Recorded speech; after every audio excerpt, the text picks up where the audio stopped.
We claim we pray. We claim we know God. We claim we do all things. But there's so much evil. So much wickedness. So much poverty.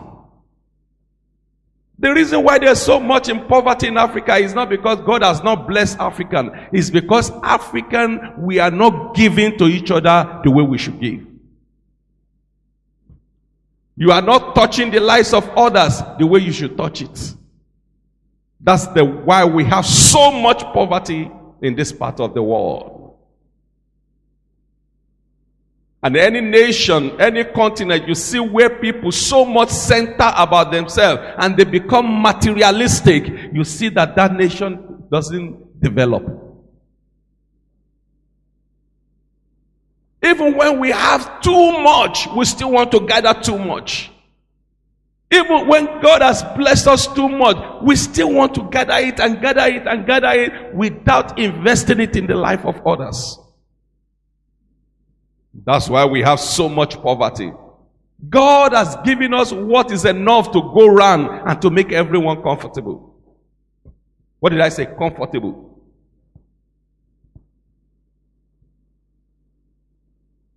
Are you not amazed that in this part of the world, people die of hunger because they cannot get food to eat? They die.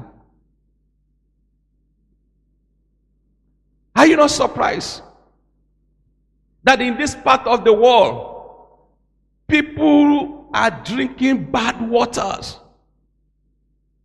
when they just need somebody to just invest and build borehole?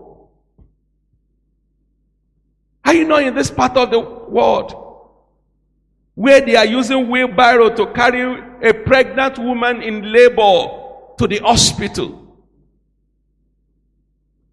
Are you not in this part of the world where mortality rate is high because of poor support or non-support? Some people were narrating their ordeal that when they were in labor from their home to the hospital, some people lose their baby because of the bad road. Some people lose their baby because of what? The bad road.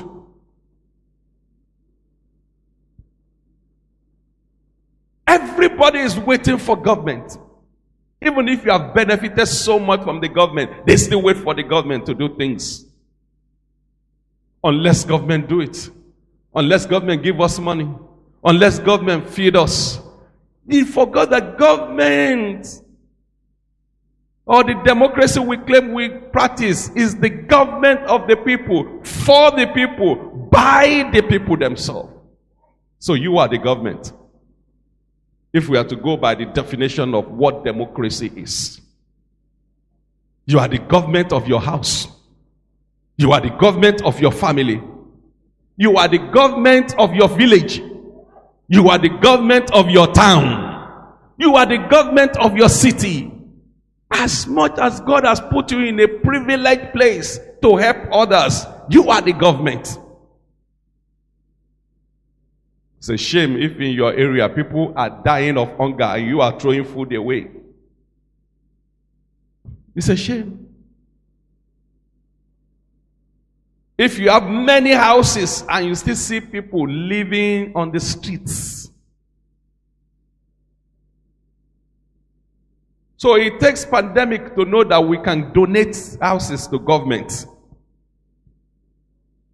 so that they can use as an hospital or isolation center.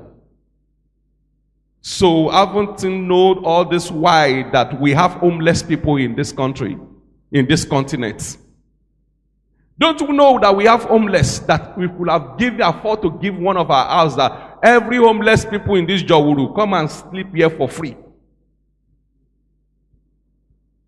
Every homeless people in my town, I'm donating. I have so much houses that I don't need. I'm giving it to them. All the Kayayo in Accra, when you close, you don't have a place to stay. Come and sleep and go. It takes pandemic to remind us that you can lose everything in a day.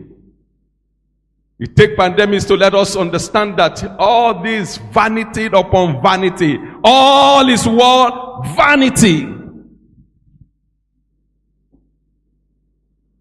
How how much of yourself do you give to others?